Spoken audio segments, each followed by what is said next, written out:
Hello and welcome to the Experience Action Podcast.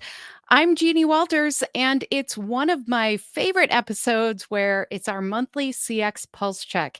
This is where I invite a special co host to help me look at what's happening in the world around customer experience and what that means for you as leaders in this space. Now, I'm so excited to bring on my special co host here. This month, we are so fortunate to have with us Rohit Bhargava, the author of the newest book, Non-Obvious Thinking. So, Rohit, welcome to the Experience Action Podcast. And please let us know, our listeners and viewers, who you are and why it's so great that you're here. Oh, well, thank you so much. It is great that I'm here. And I think it's because of you. I love the concept of this, and I'm really excited to jump into it. So for those people who haven't seen any of my work before, I'm the founder of the Non-Obvious Company, and I spent many years working in marketing and advertising at Ogilvy and Leo Burnett. And I wrote about consumer behavior and trends and customer experience, oftentimes too. And now this latest book is all about how to be a non-obvious thinker. So it gives you like habits and tips and tricks to be able to bring more non-obvious thinking to your day so you can be more creative, more innovative, find more solutions and things like that. And I'm super excited to chat with you. Excellent. Well, and the other thing is that this is kind of based on something you've been doing for a long time. You've been producing I think it's called Non-Obvious Trends Report, right? And That's for right. about 15 years. Is that right? Yeah, it went for so I was been writing about trends for a long time, but there was a book series that actually Mm. went for 10 years. And every year there was a new version of that book, and it was all about trends. And then the last version of that came out in 2020, and that was called Non-Obvious Mega Trends, and it was all about like the trends over the past decade. Wow. Well, one of the things I've always appreciated about your perspective is that, people talk about trends in kind of these big macro ways, and they kind of decide on what they're studying based on just, what goes by them in a day. And you really have a unique approach about really kind of paying attention to what are the conversations that are happening in business and marketing and everyday life, and how do those overlap? And it really gives us perspective, I think. So if people are not following your work, I highly recommend that they do, because it really is helpful no matter what your job is, no matter how you're trying to lead. And I think in customer experience work, what I see a lot is that, we as customer experience leaders have to constantly pay attention to how the world is changing, not just how Mhm. our products are rolling out or things like that. We have to really understand not just our current customers, but the customers of the future. And so this type of kind of trend paying attention, it really does help in everything that we do. So thank you for that. And I'm excited to have you here because that's what this whole episode is about. Once a month, we really look at what's happening in the world and where customer experience might be being influenced or influencing some of the decisions that organizations are making, that customers are facing, all of those things. So I picked out a few fun topics that I'm excited to get into. And we're sitting here, this is the October episode. And the first thing that I want to share is a headline from Retail Customer Experience. And the headline is Walmart kicks holiday season off early. But of course, Walmart isn't the only one doing this. They're just the ones kind of being highlighted here. But I'm curious, what are you seeing around this trend? Because some of the stats from this article were pretty interesting. They talked about how 50%, close to 50%, really start their holiday shopping in August. They want to really have things done. And more people are reporting earlier shopping. So, what do you think about this trend? And what do you think that business leaders should think about this trend? I think it's a little bit of a self-fulfilling prophecy. I mean, you have sales earlier, so you get people shopping earlier. So then the holiday comes earlier, and it's like this chicken and egg sort of situation. Mhm. But I think it's funny because at the end of the day, somebody having a sale in August, I mean, you could call it a holiday sale, you could call it a back to school sale, you could call it a Memorial Day sale. I mean, it's all lingo, right? It's marketing Yeah, lingo. And at the end yeah. of the day, I think that the behavior is that people are maybe looking for deals a little earlier. and Mhm. maybe choosing to save them. But I don't know. I mean, I grew up in an Indian household, so like the idea of like buying something on sale and saving it for multiple months and then giving it to someone for their birthday or whatever, like that's not a foreign concept. Like we had that for decades, like that's just Yep. getting a deal. Yeah. Uh, so is it new? I don't know. I mean, I think that there were always people who did that.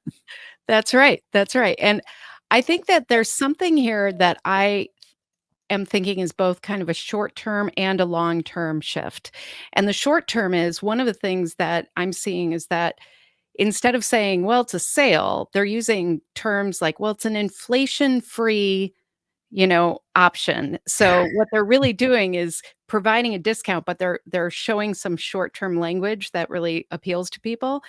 But I think I agree with you that I think that some families, this is very normal, right? This is just how Mhm. people handle it. My mother-in-law is notorious for shopping well in advance and then having things kind of squirreled away in her house. And, we had to say like, well, grandkids grow pretty quickly, so you Yeah. can't you can't shop too fast for that or too early for that. But I think that part of the longer term trend that I'm looking at is I personally have noticed how business leaders right now, there's a lot of anxiety about the unknown, right? Like we do not know what to expect in so many ways around the politics, around the economy. There were certain patterns that kind of all got blown up in the last decade. And so I think part of that is in order to gain some control, we want to feel like, okay, we checked things off our list, right? Like we're ahead. Mhm. And so I think there is something long term here about people are planning a little more ahead, looking for that kind of reassurance as shoppers. So I think that this is going to be something that we continue to see. And it won't just be for holiday, it will be for, I mean, we've already commented how people start decorating for Halloween earlier and earlier, and that type of thing is getting earlier and earlier. I think there's going to be more of that as we move forward. So I'll be Mhm. watching this one. So this next one is pretty different from Walmart. We're gonna talk about Sotheby's, which is, of course, one of the very high-end art auction houses. And this is from the Wall Street Journal. It's a headline, "The art market is tanking. Sotheby's has even bigger problems." And the article itself is really about some of the issues with kind of financing fine art now and how they used to be able to rely on certain patterns that, again, aren't really consistent anymore. They used to be able to rely Mhm. on kind of having a big show and that would float them for a while. And now some of those big shows just aren't getting the response that they used to. And I see this in a couple different ways. And I'm really curious on your take on this because one of the things that, and I think you've actually written about this, is generations change with our expectations about what we want in our homes and how we live. So, like collectibles, the whole idea of collectibles, our parents' generation, they all had collectibles. Now they're like, look at all your heirlooms. And their kids, our generation, are kind of like, nah, Yeah. we really don't need that, whole Let's cabinet check full. eBay and Yeah, see if maybe there's a demand for some of this stuff. that's right. There's just not that sentimentality around it. And Mhm. I'm connecting that with this a little bit. Like maybe there's this kind of movement towards, do we need more things that are necessary and utilitarian and beautiful, or do we just have art for art's sake? And I don't know where that's going. So, any thoughts on this one? Yeah, I do think, I mean, this does fit into a couple of more macro trends. There is Mhm. certainly the idea that as the older generation gets older and starts to downsize and starts to think about like, what are we going to do with all this stuff, these collectibles? There's some things that are not really seen as family treasures in the way that maybe they once were, and so now there's whole generations of stuff that need Right. to be kind of offloaded. Mhm. I do think that the other thing that's interesting about art is that the nature of art itself, in terms of what we assign value to or who a quote unquote famous artist is also shifting. Mhm. And so this idea that used to be the case that whether you loved art or not, it was a great investment in the Mhm. future, is also starting to thin out because you just don't know. Like, is this one really a great investment, or is it going to be, this artist was famous, but then it was uncovered that the artist did something bad in the past, and now they're canceled, and now you're stuck with this art that was supposedly worth all this money, and now it's not. And I Yeah. think that level of skepticism, and also just more more artists, like more work out there, is causing this challenge of, we don't know exactly what's worth that much. And Mhm. so maybe it's not the greatest investment anymore. I really appreciate what you're saying there, because when you think about the definition of art, it really is so subjective in so many ways. And yet it's Mhm. influenced by, like, the community, by the society you live in. And now, like, is Sotheby's going to have an auction for maybe some really amazing sneakers that some graffiti artist, Yeah. designed? Or are they going to do things that are different? You think about what Banksy has done with, like, even just the whole idea of flipping value around. So there are so many big questions here. And then the other thing that struck me from this article was, you know, we talked to a lot of organizations that simply don't want to keep up, right? Like, they simply think, well, this has always worked, so we're just going to keep doing what's always worked. And one of the things that Yeah. this article talked about was, like, they have to start appealing to high tech buyers. They don't want to go and have their little paddle.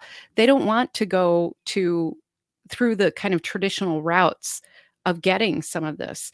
And so Mm. how can we keep up with not just kind of the products that we're selling, but the very experience of how we're selling them? And that really struck me in this too, because they're saying that younger buyers are actually looking for more private experiences.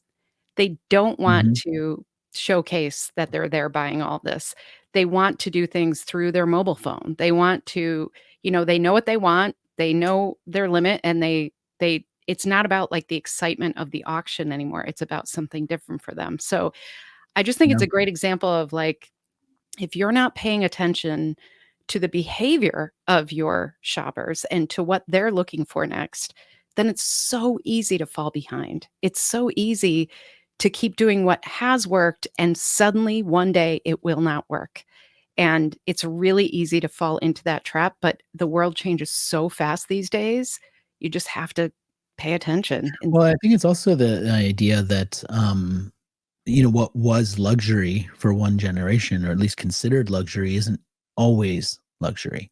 right. And I think that when you are in the position of a group like Sotheby's, that's used to basically deciding what luxury is, or at least following closely behind what the trendsetters say luxury is, as soon as that starts to shift, or the people who are deciding start to shift, it's easy to get left behind. Mhm. It sure is. It sure is. And I think that, some of these brands, it worked for literally like a century, right?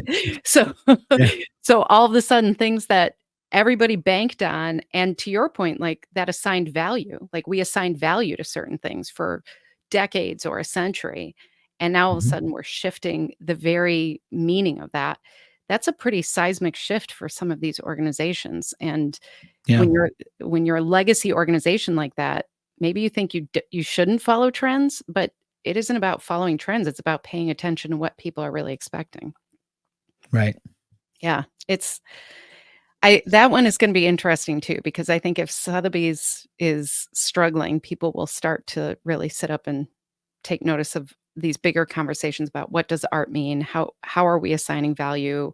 What is the next wave of all of those things? And Steve Martin actually he's written a couple of fiction books, and one of them was about art. And Yeah. The his whole Picasso at the La Panagile, that the one you're talking about? I think this one, I'm trying to remember the name of it, and I'm blanking on it now, but it was basically, it was about a young woman who's an art dealer, and part of what is so fascinating about her character is that she, like, takes a Picasso home just to hang in her bathroom for a day, because she just loves the art. And Yeah. I think part of it was that there aren't many people like that in that world, and she just really Mhm. loved the art. So that's if you love it, you love it, and that has value, and Right. you can't discount that either. So, well, speaking of art, We're going all over the place today, Rohit. So so when we talk about kind of the most basic utilitarian objects in our homes, I don't think anything can be argued as, like, more humble than the kitchen sponge, right? That we've all had for a zillion decades now. We buy the one in the little Saran wrap, we use it for a while, we throw it out, it's a whole thing.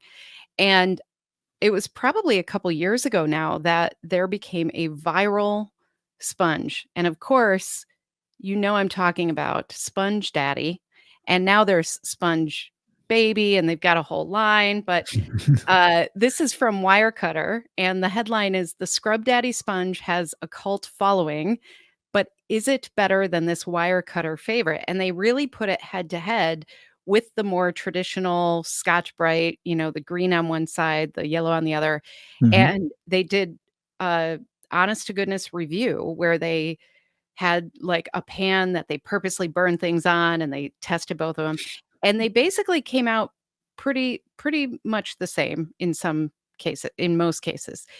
So it got me thinking, like, why did this become so viral? Why did this become a thing? Yeah. And I I have my theories, but before I do, I would love to hear your perspective on this, on why do you think this worked? This little sponge with a face. Um, I think it would work for a few reasons. I mean, one is because it has a personality. It looks like a smiley face, so it Mhm, brought some personality to something that, people consider, like you said, a utility, like not really that useful. I mhm. think it also broke, gender norms a little bit because it was Oh, the scrub daddy, not the scrub mommy. nice. And so I think there was like a little bit of element of that, like, and the guy who, I mean, it broke out because of Shark Tank. I think that was like Mhm, a main thing. And when the guy came and presented it, he kind of came in and said, I'm the dishwasher of the family. Like that's my yeah, role, right? Like that's what I do. And this was a time culturally when I think you were seeing a lot of examples of shifting gender norms, like Tide, I think, or one of the detergent brands was running a commercial and featuring the NFL quarterback Drew Brees, mhm, and he called himself the equipment manager of the household because he yeah, did all the laundry. So like, here's a guy who is like in the most macho sport ever doing the laundry at home. Here's another guy doing the dishes at home. And it was like this portrayal of men in the household as not being the useless guy on the couch. mhm, And I think that that was really breaking some stereotypes. And so it fit perfectly into that cultural narrative too. mhm. That's a great point, and I think part of what I have seen is that people feel like this is a very authentic brand. It's very like, they relate to it. They feel like, Mhm. they trust when new products are being rolled out, they trust that they're going to work and that they've been you know, that they get excited about, like, these new sponges, which is kind of funny to even say, Yeah. but you're absolutely right, and I think the part about the Wirecutter review, which kind of struck me was, were they kind of hoping that it wasn't functional? Were they kind of hoping that this wasn't going to win and they were going to be able to say, "Hey, this tried and true It's just version is better." marketing. It's Yeah, just marketing. exactly, Yeah. exactly, Like just you don't market. need that smiley face to like put the spoon through to clean the spoon. Like Right, you could do that with a regular sponge. yeah. Like, yeah. But the tone of it made me think, like, I think the reviewer was, like, genuinely surprised at the way they could use it and the way that it, like, even met I think the word ergonomic was used, right? Like, "This really fits Hey. really nicely Yeah. in my hand," um, and so I think that there's something here about, like, to your point, having that personality and just being a really authentic brand, and that term has been thrown around and, misused so many times in marketing, but I feel like people all of us in this world of, like, deep fakes and AI and all of this, like, there is this craving for just humanity, authentic humanity, and in a Mhm. weird way, a sponge with a face connects with Yeah. that in us. So Well, and because there's also an identifiable founder, right? Like there's mhm, someone who's like, I am the scrub daddy. Like, I yes, don't know if there's a Mr. Scotch or a Mr. Bright, right? right. Maybe at some point there was, but like there's no identifiable Yeah, person, right? Who's sitting there yeah. like washing dishes. It's so true, and I think that when you think about the brands of today, even the big high tech brands that kind of go viral, we know the founders. We know the people who were connected to those brands, and that's always a big shift, like going from the Steve Jobs to Tim Cook. That was a big thing, and Tim Cook, I think, has done a great job of being out there and, um, connecting as well. So it's just it's interesting to think about our, as leaders ourselves, are there products in our product line? Are there ways that we're approaching experience that maybe we're making it too functional, too simplified, too utilitarian, and what it really needs is like a happy face or just a way to authentically connect. So, I am going to be watching this brand as well. All right, and this last one is just goofy. I'm gonna say that. That's my opinion. But I think it's pretty goofy. So, this is about FridgeScaping. Now, had you heard of this? I had seen it, yeah. Okay.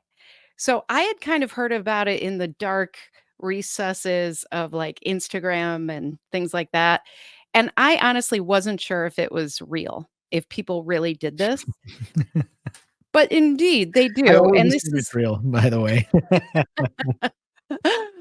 so this is from the Washington Post, and the headline is "Fridgescaping is everywhere, but is it safe?" And the idea of fridgescaping is literally what it sounds like. You basically decorate the inside of your refrigerator, and the people who claim that this is a good thing, they say, well, it puts all this wonderful fresh produce in front, and so people eat it more and things like that. It makes me smile when I open my fridge. And people do seasonal things, and so they're cleaning out their fridge very well. So there are some things. Other people are kind of like, hold on, time out. Like when you're transferring all of your fresh produce to beautiful seasonal containers, like, that might not be great for how you actually store the food. It might not be the best, healthy way to store or safe way to store the food. When you're transferring everything from the container that has expiration dates to containers that don't, that's another consideration. So it's just kind of a goofy little trend. Um, and so I'm just like, this is one of those things when I think about all the work you've done, Rohit, and your book, like, this is non-obvious to me. I do not get this. Yeah. So, what and how do we kind of know it's a trend? I think in this world of social media, one or two people can post something and people go, "Oh my gosh, this is everywhere," right? Like Well, I mean, that I can tell you an answer to right away. It's not a trend. It's a yeah. fad. Okay. And people often confuse those two things. And I think the difference is that a fad is usually something that happens in one category with one group of people, Mhm. whereas a trend happens with lots of different people in lots of different industries, and there's like a crossover, right? Yep. So, like, for example, the fad here is, fridgescape your fridge, like make everything look really nice so you can take an Instagram photo. The trend could be that in a world where we feel overwhelmed, we're looking to organize our lives Mhm. in more, set specific ways. And one example of that is fridgescaping, and another example is the Marie Kondoing of your closet. Another Yep. example is the minimalism around like your schedule, like trying to get stuff off of your Zoom calendar, or like, fixing your schedule so that you have different increments so that you like schedule your free time or whatever it is. Like people are super specific about their schedule, right? Mhm. So like when you take the scheduling thing together with the fridgescaping thing together with the Marie Kondoing thing, now you might actually be able to point to a trend that has a human behavior behind it. But like Mhm. fridgescaping, that's not a trend. Yeah. That's just a fad that Yeah. is fun to report. And the news article is exactly what you would expect it to be. Hey, check out all these people doing something that's fun and viral, but there Yep. might be some danger to it that Yep. you're not thinking about. Let's bring that up, right? Yep. Yep. And so, I mean, this is a very typical kind of media lens on something Mhm. that seems like it would be a trend, and everybody kind of looks at it and then they forget about it like 3 Yep. months later. I love, the way you describe that, and I think it's a really important point, and the other thing that I have found is that, I will be scrolling and I'll see a headline about, teenagers doing something dumb, and I have, uh, 2 young men who I'm raising, and they kind of laugh sometimes because I'll say, "Oh my gosh, do you know about this? Like, don't eat laundry detergent, you guys, Yeah. right? Like, don't do it." Right. And they laugh and they say like, "This is somebody did one thing stupid and somebody jumped on it and said, 'We're all doing this stupid thing,'" right? And so I think that we also have to just, to your point, like, remember the media lens, remember that they're looking for these stories because, hey, I picked up this story because I thought, "What is FridgeScaping? This looks ridiculous. Let's talk about it," right? Right. So I think it's a really good point to really kind of make some distinctions between what is the thing that we're looking at and what does it really mean in the greater context of the world and of how people are interacting with the world and one another. So it's a Mhm. great point. Well, Yeah, are you I think a that fridge it's, scaper? I'm curious. me, no. Although, the one element of FridgeScaping we did get to is we threw out all our plastic containers, and now we only use glass containers. We did the same.